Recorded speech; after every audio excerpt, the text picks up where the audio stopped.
What's going on today, guys? Welcome back to the channel, and today I thought I would make a video about exit strategies. Now when I say exit strategy, I'm not talking about my exit out of the Turo platform. As you guys know, if you've seen my other videos, I've been renting cars on Turo for 2 years now, and I think I'm really just getting started in this business despite some unpopular changes on the platform.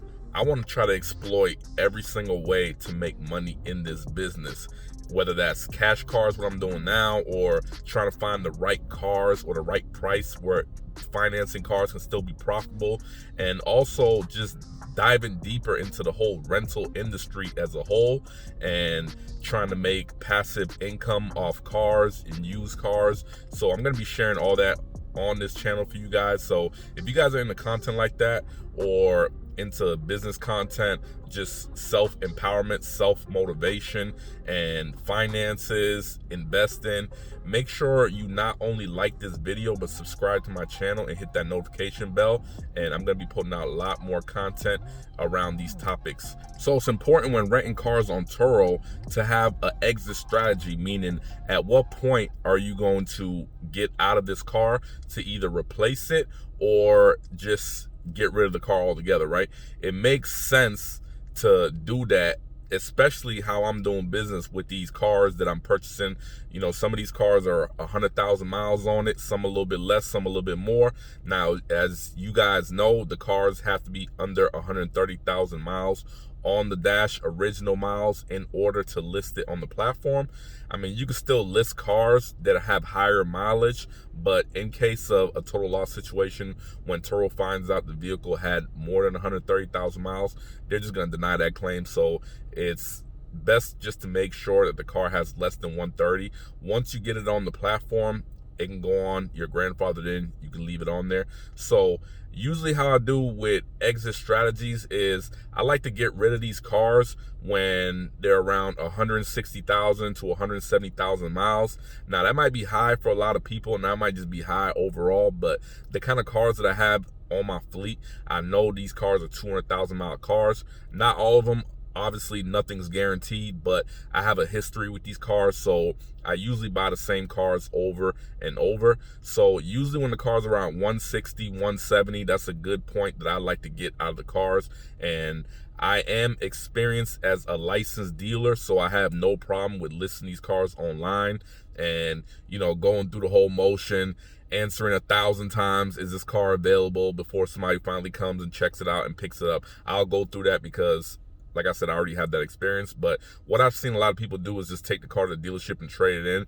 Now, you can get more money on the streets. Obviously, the dealership is going to leave a little bit on there so they can make a profit also. But I guess trading it at the dealer would be the quickest way of rolling the cars around. But me, like I said, I have no problem just letting the car sit for a couple weeks until somebody comes and pick it up. Now, when I first started doing this, it was kind of hard because let's say I have a car that I'm usually making $600, $700 a month, and now this car is set up for 2 weeks because I'm trying to sell it, and I keep thinking in the back of my head that I'm actually losing income, which is true in a sense, but that's what it takes to sell the car. These cars, sometimes they don't get sold immediately the next day or 2 days. Sometimes it does take a week, but sometimes they do get sold, you know, really quick, next day or 2 days. Personally, I think they look amazing. They have a nice luxury feel to it, and people don't mind driving them. The ones that I usually purchase have the leather, navigation, Bluetooth, so they're really comfortable rental cars. So in this case, I just picked up a black one from the auction last week. It's a 2013 Ford Taurus. It has 110,000 miles on the dash, and I got a decent deal on it, but I will have to say that car prices are still a little bit high. I'm not sure why. I'm going to be talking about the numbers on this vehicle, how much money this vehicle made, and also going to be showing you what I'm really trying to get for this vehicle as far as sale price wise. And I'm going to be showing you the black one that I'm getting right here to replace this vehicle, and kind of hoping that it does the same numbers, and maybe I can keep this one by another year, a year and a half, and do the same exact thing with it.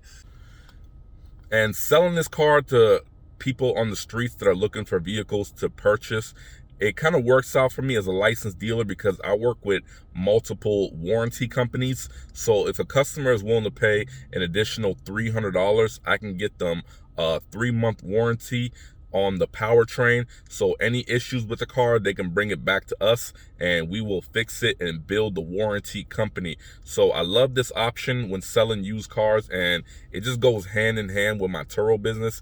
Since I am going to be selling older cars with higher mileage on them, it just makes sense to offer the customer incentives to purchase a warranty. Now, there are some hosts out there that say, why not just run the vehicle into the ground, maximize the profit, get the most out of this vehicle, squeeze the juice out of this vehicle?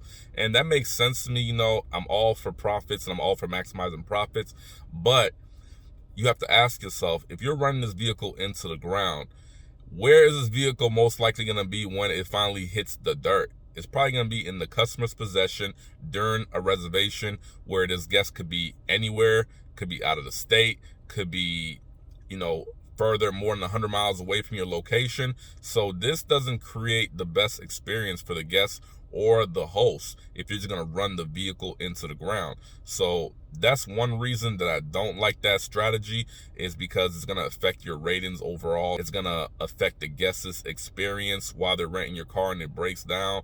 It just makes much more sense to get out of this vehicle while the vehicle is still in good running condition, recoup your money back, and put the money into another asset that's going to keep doing the same thing. And for me, I mean, I've had times before where it's happened one time where a customer was out of state with my vehicle and the car broke down. I had to get it towed back. And it's not a very good experience at all, but it happens. It's part of this business.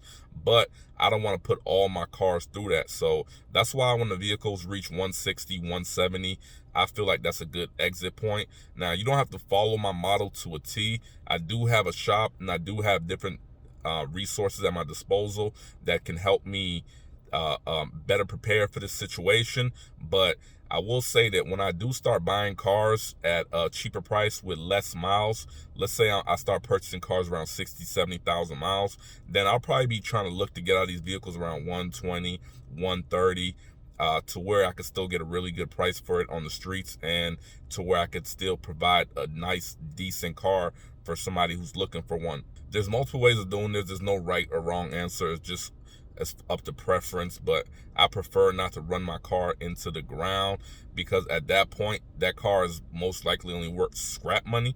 So I would much rather pinpoint mileage where I could sell the vehicle for a decent amount, instead of running the vehicle into the ground, letting it bite the dust, and pretty much just be left with scrap money wherever the vehicle breaks down. You might even have to pay for towing, because if it's a mechanical issue, then Turo will charge you a towing fee to get the vehicle back.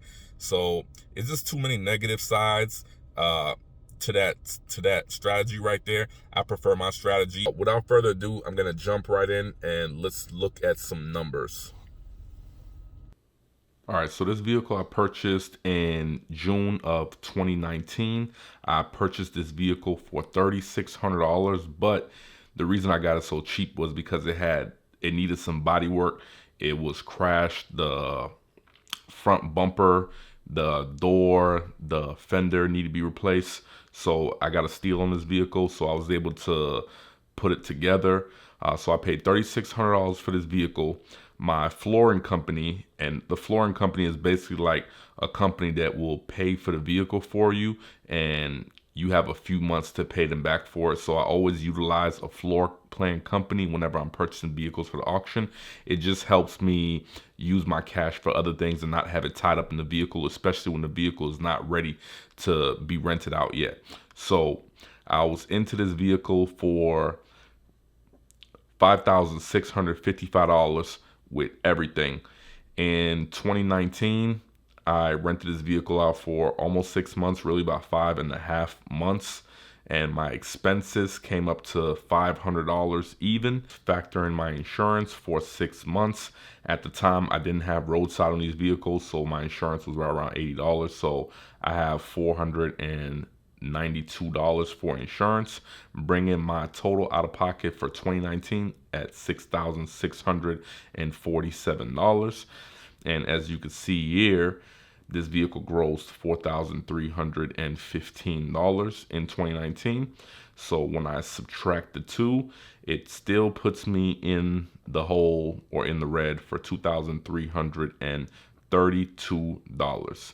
So moving forward to 2020, and actually coming into 2020 year, this vehicle was with one of my regular customers at the time. Unfortunately, she purchased the vehicle, so she's not renting from me anymore longer term, but I'm really happy for her that she was able to get her a vehicle. So my 2020 gross, as you can see over here, this vehicle killed the game, $8,806. I think it was down in January for quick repairs.